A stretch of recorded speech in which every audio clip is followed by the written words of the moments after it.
When it comes to fish, there are few people more passionate than Josh Nyland. His food has changed our entire perception of what can be done with seafood. Okay, so after chatting to Josh about his fish burger and all the thought behind it with regards to sort of the umami flavours and boiling down the fish bones and to add like another depth to that burger, I thought I'd recreate one a bit more home style, also truly delicious, but using the Massel Veg Stock Powder to season some flour, which I'm going to coat with the fish with some breadcrumbs to crispen it up, to give us a really interesting sort of crispy, flavoursome umami finish. So first of all, I'm going to grab an egg, crack it into a bowl, give her a little whisk. So grab yourself about a tablespoon of flour into a bowl, and then we're going to season that with the Massel Vegetable Stock Powder. And that's going to do two things. That's going to give us the salt to season our fish. Give that a little mix. So this is like a classic way. It's paneing fish. That we use this technique a lot in restaurants and cafes, but it's easy to do at home. Next, the fish. So here we've got a beautiful fillet of cod. So first of all, we've got our seasoned flour with the umami flavours of the Massel stock. And so umami is simply, it's that savoury flavour. So with this, into our flour, our egg, we'll just pop that in, and again, try and get all the sides coated. We've got some beautiful panko breadcrumbs here, and then we're just going to press down on these breadcrumbs and just make sure the whole thing's coated. So this is going to protect the fish from the fat. So for me, all great burgers need a decent pickle. So we're going to make a quick pickle. So for us, we're going to take some apple cider vinegar, chuck that in a bowl, a little bit of sugar, just to take the edge off the sweeteners, a nice little pinch of flake salt.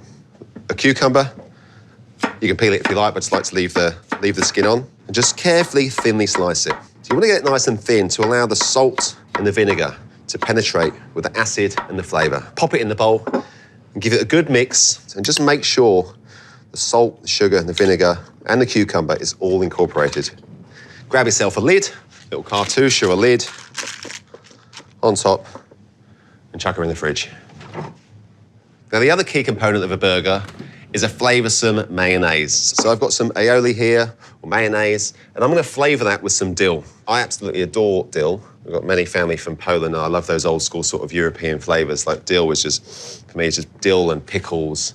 It really gets the sort of the mouth salivating. So about a teaspoon of this. So dill in our mayonnaise. Give them a little mix. Set it aside. And now it's all about cooking of the fish. So you can deep fry at home, but I'm not a fan of it because we've only got this little pokey little extraction unit, as many have. So I love to sort of shallow fry. So a neutral oil in there, and we've just got maybe 5 ml of oil, and just bring him up. And then just to check that it's hot enough, I'm just gonna pop a little bit of the breadcrumbs, and you can sort of see it's just fizzing away nicely. Grab our fillet, and then really gently, so dropping our fish, middle of the pan, and there you go. And as you can see, it's frying beautifully, it's making the noises it should. And so for this, it's all about control of temperature. So you just want it sitting at this constant temperature. If it gets too hot, just pop down the heat, no problem. I just don't think you'll beat a beautiful, succulent, juicy fillet of fish surrounded by something crunchy and crispy, and this is exactly what this dish is. So you can see already it's starting to change colour around the outside. So keep your eye on it. It's going to take a minute or two each side. Really easy. A fillet like this doesn't take much cooking at all. So now we're going to flip. So spatula underneath. Take a little bit of care and just catch him on the other side so he doesn't splash you with hot oil. As you can see, it's beautiful. It already, just give it a little tap with the fish slice. I can just hear that's crunchy already. That's just going to be amazing. So the contrast of crisp and crunch, and that soft, delicate fish inside. All right, so our cod's at about 2 minutes on each side now. Beautiful and golden brown. We'll pop that just on some tissue paper. And really, we're just going to build our burger now. So we've got some pickles, some mayonnaise. Of course, we need a bit of iceberg lettuce. Just grab a couple of outer leaves. I like to just simply roll it. Now, I like to do this right before serving so it doesn't oxidise. But if you do want to do it a little earlier, then just pop it in some ice water with a little lemon juice, which will prolong that oxidisation. And now, we're ready to build our burger. Brioche bun, something fresh. If it isn't super fresh, you can, of course, char it up. Season our bun, that beautiful herbaceous dill mayonnaise. Next, some of that crunchy iceberg lettuce. So pop a bit of that on top, and then we'll fish on top.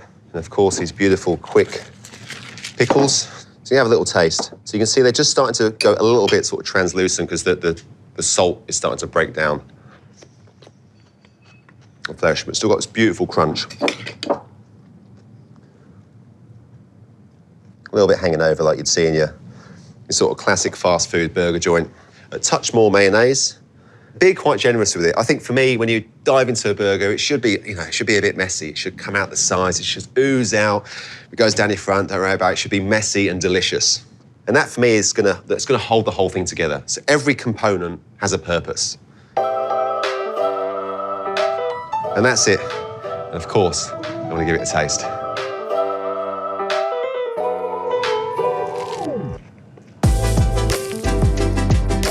It's crispy, it's crunchy, it's full of flavour. And you know what? I reckon Josh should be pretty stoked with that too.